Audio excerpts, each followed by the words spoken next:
Dweud eich dweud am newidiadau i wasanaethau i blant ac ieuenctid ym Bwrdd Iechyd Prifysgol Hywel Dda. Rydym angen eich help i lunio dyfodol gwasanaethau pediatreg yn ne ardal Hywel Dda.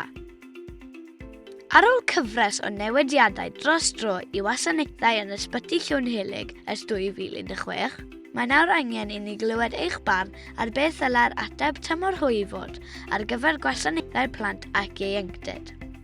Mae gennym 3 opsiwn, gyda phob un yn anelu at ddarparu gofal a chymorth penodol i blant ac ieuenctid yn y rhanbarth.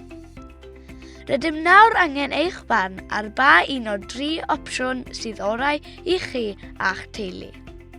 Gallwch ddysgu mwy am y 3 opsiwn ar ein gwefan neu drwy ddod i gwrdd â ni yn ein digwyddiadau galw heibio, neu llai mewn person neu ar-lein, lle gallwch ofyn unrhyw gwestiynau sydd gennych.